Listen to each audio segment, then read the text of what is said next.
London, being the capital city of the United Kingdom, is very known nationally and internationally. London can also create inspiration for many people. Today, we're going to be talking about how a London-based city Minecraft server has been created by one of my friends known as Moose. So, Moose, say hello. Hello.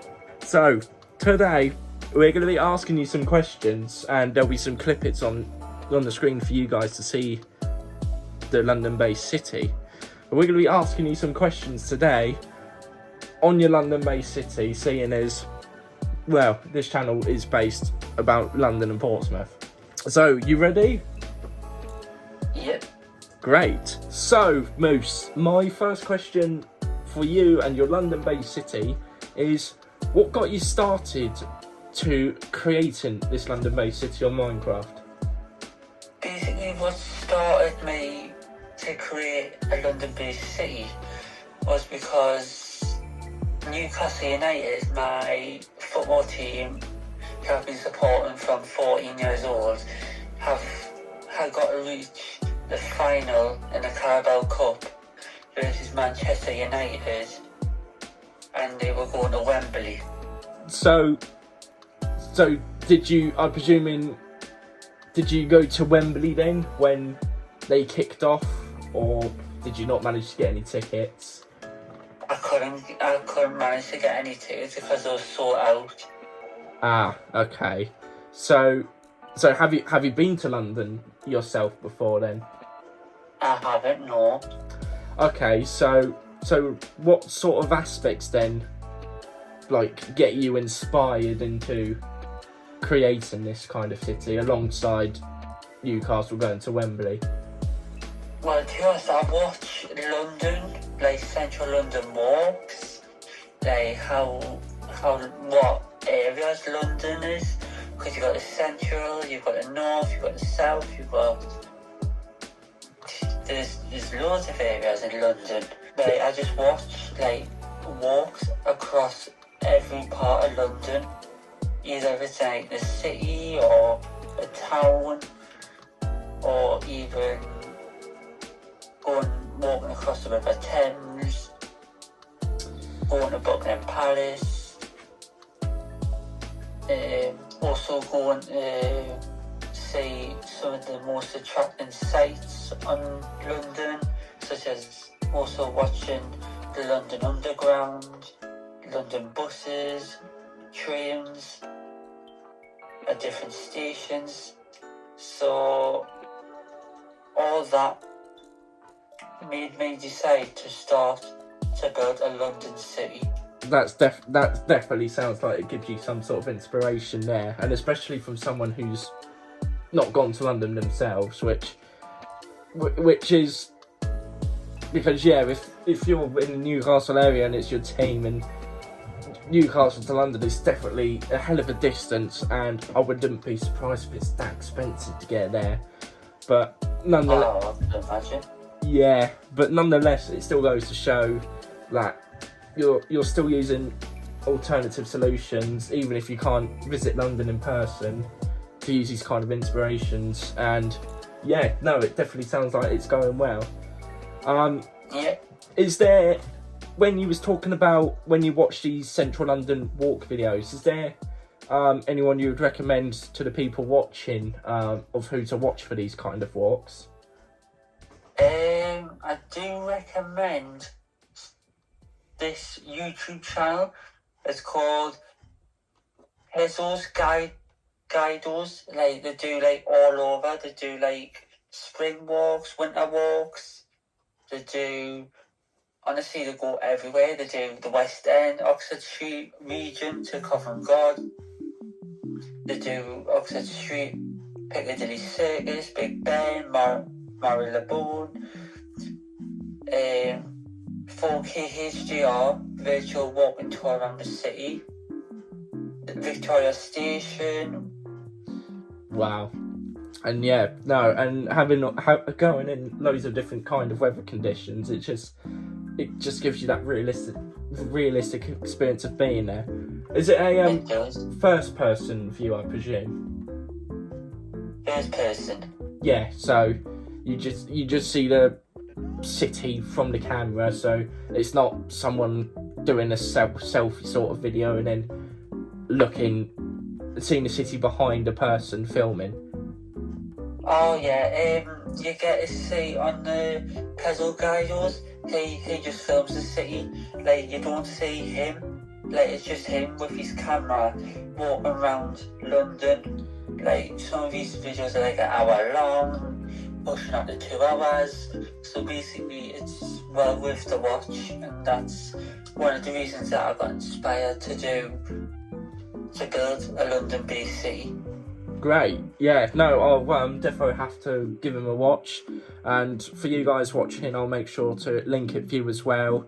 It definitely sounds like he's worth watching. Right, my next question for you is, before I've helped you out on the London-based city, how have you managed to build, like, a large amount of areas by yourself? To be honest, before you started Toxic, when you started helping out in the city back in February 23, there wasn't really much done, but what was built was like, it was like the start of King's Cross. Because there's very many stations across the United Kingdom. You've got a bit of HS2. You've also got you've got Birmingham New Street. You've got Sunderland Station, like when the revamp concourse. You've also got City Hall from Sunderland, Holiday Inn from Sunderland, the Make and Fever offices from Sunderland. So there was a lot going on at the time. But honestly, I do actually have some of the photos on my Switch, if that's any use to you, which you can put on the channel, of what the city used to be like before you helped out. That would be absolutely amazing to pass them on, and then at this point they'll probably be showing on the screen for them now.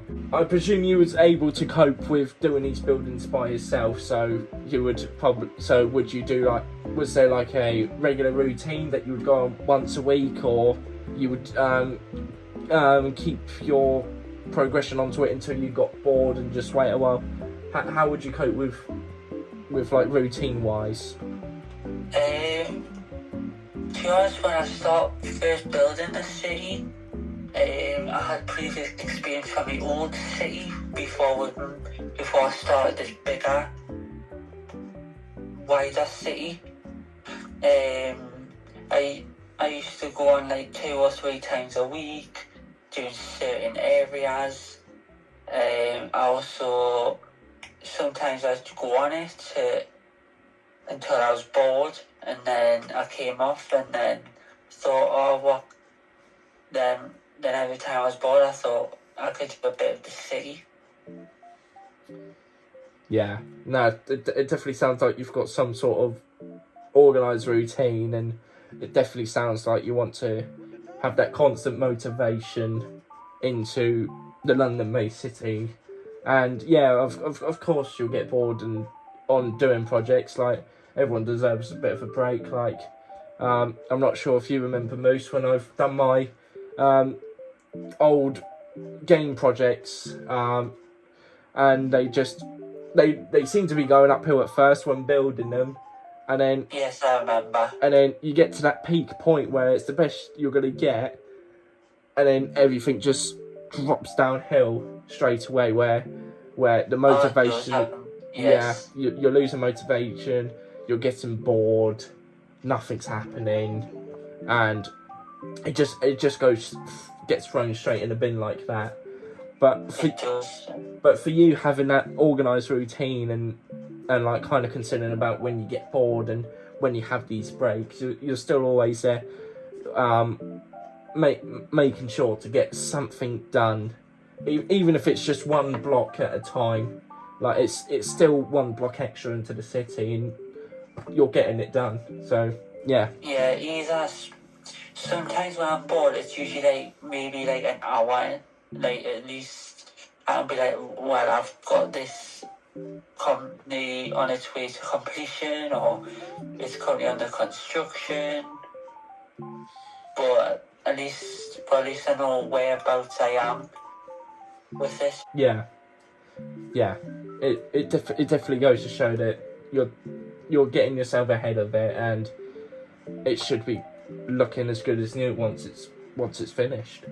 Anyway, my next question for you is, what has been the easiest and the most difficult parts of building within your city?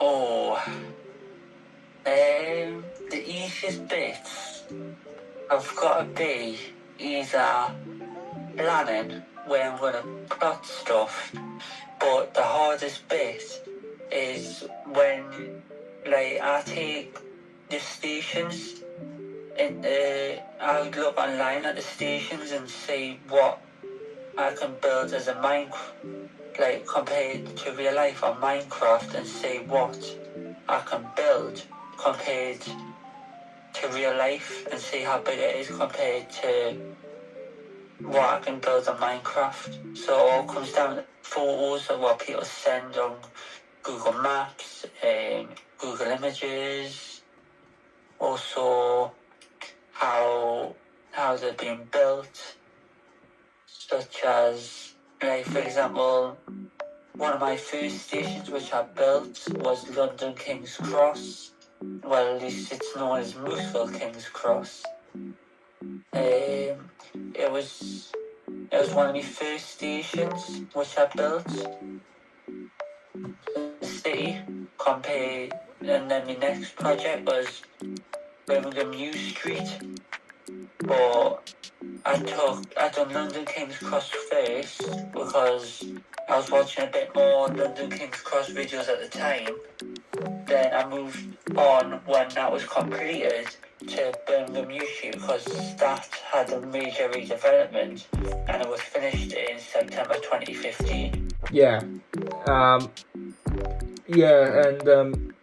it's good you're getting the kind of photos as well and using your sources, because as you mentioned about London King's Cross, like, not only it's so huge with a huge number of platforms, but it's also the fact that you've got to bear in mind that it's got the Eurostar, although it could be St Pancras, although nonetheless at the same time King's Cross and St Pancras are still combined together to make King's Cross and Pancras, as you see on the tube handles, or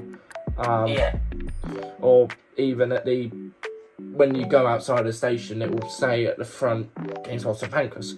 But yeah, no, that's relatable. And Birmingham New Street, I mean, I don't go to Birmingham as much. I mean, I'm not sure if you have, Moose. I haven't been, no. You haven't, okay. Yeah, no, I have gone to Birmingham myself a couple of times, but I've only stayed within a certain area, and within that certain area is Birmingham New Street. And going in there, you can see it's definitely hustling, bustling. It's wide. It's got so much detail you need to consider.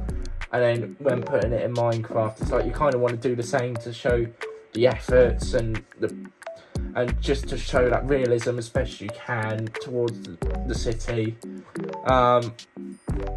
So definitely. Yeah.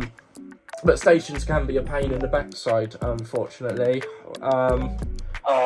Especially when you have to try and build them, like, sometimes you gotta build them, like, really big, but, like, with London King's Cross's concourse, I'm hoping this is actually going to be one of the future.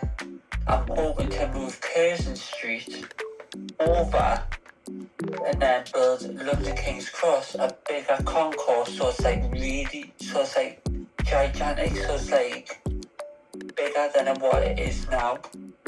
Yeah. You've just mentioned Curzon Street there. Would you like to tell my viewers where Curzon Street is? Curzon Street is in Birmingham. It's part of the High 2 network, which is currently under construction, reaching 140 miles between Birmingham and London. Anyway, we are going to have to move on quite swiftly because we are losing space on this phone. So, what are your future plans for the city? What are you hoping to see within about a year? Well, I am hoping for this year, or in a year's time, I'm hoping to see the north side of the city take shape and some of the buildings starting to come to life and make all hustle and bustle, whilst as it is now in the central side, in the central Mooseville. I also want to try and get London King's Cross expanded. I also want to try adding more public transport in the city, like more cars, more buses, motorcycles, police, ambulance, firemen, like all of that. Maybe add some statues. So it would be nice to get a couple of things done this year in the city, such as hopefully expanding further north, south, because we've done most of the central part at the moment, Toxic, but we just need to try and expand a bit out.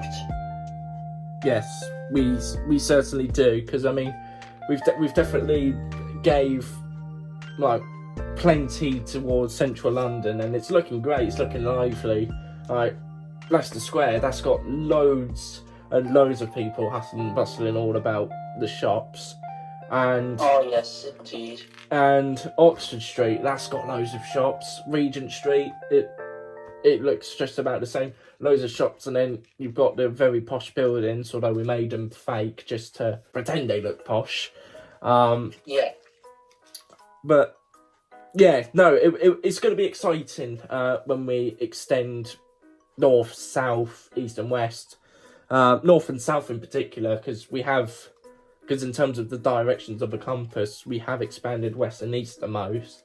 So expanding north and south, so if north is probably going to be like Camden and Muswell Hill, Primrose Hill, like doing those sort of areas, that's going to be really nice to do.